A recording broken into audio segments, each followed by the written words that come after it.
केंद्रीय मंत्री अश्विनी चौबे ने कहा है कि दरभंगा एम्स से न सिर्फ उत्तर बिहार बल्कि बंगाल तक के लोगों को इसका लाभ मिलेगा। जल्द ही बिहार सरकार के साथ बैठक कर कुछ मूलभूत जरूरी बातें पूरी की जाएंगी।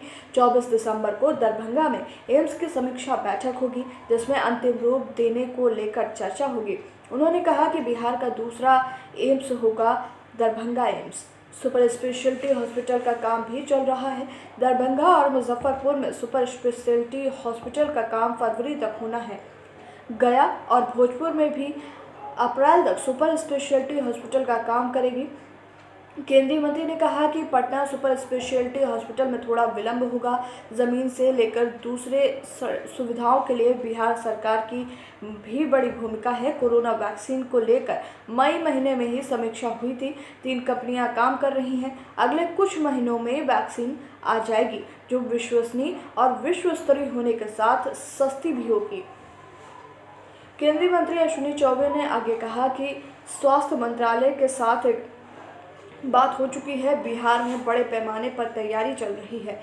राज्य को केंद्र सरकार की ओर से सुविधा भेजना शुरू भी हो गया है और पहले चिकित्सा कर्मी, फिर फ्रंटलाइन वॉरियर और उसके बाद 60 वर्ष से ऊपर के लोगों को प्राथमिकता के साथ ये टीकाकरण दिया जाएगा। केंद्रीय मंत्री अश्विनी चौबे ने कहा कि किसानों के हित की बात से समझौता नहीं होगा। कुछ लोग किसानों को गलत तरीके से समझाकर गुमराह कर रहे हैं। किसान बिल किसानों के हित में है। यदि बातचीत करने की ज़रूरत है तो सरकार इसमें कहीं से भी पीछे नहीं रहेगी। किसानों के बीच चल रही चर्चा और चिंता गलत है। एमएसपी को सरकार खत्म नहीं करने जा रही है, ये जारी रहेगी। उन्होंने कहा कि मंडी में किसानों को परेशानी होती थी, इसमें सुधार किया गया है। मंडी रहेगी लेकिन बिचौलिए खत्म हो जाएंगे। कृषि बिल किसानों के हित में है। कोई गलत नहीं कर सकता किसानों के साथ। कोई शंका है तो उसे दूर किया जाना चाहिए।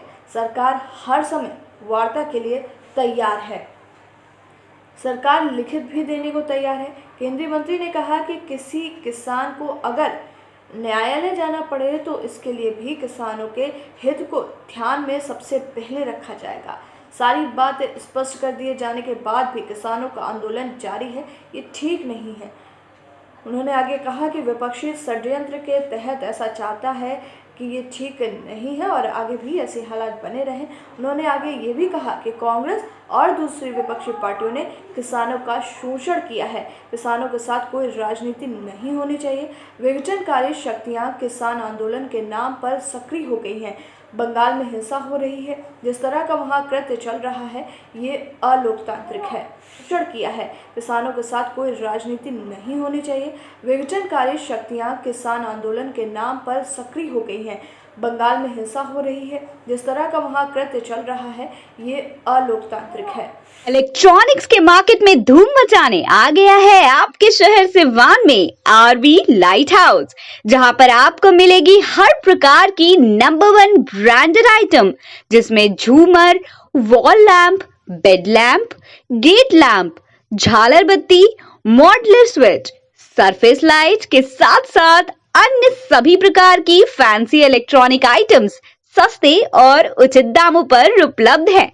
तो फिर देर किस बात की, आज ही आइए आरबी लाइट हाउस, बड़ी मस्जिद के पीछे, कागजी मोहल्ला रोड, सिवान। हमारा संपर्क नंबर है 7091318455।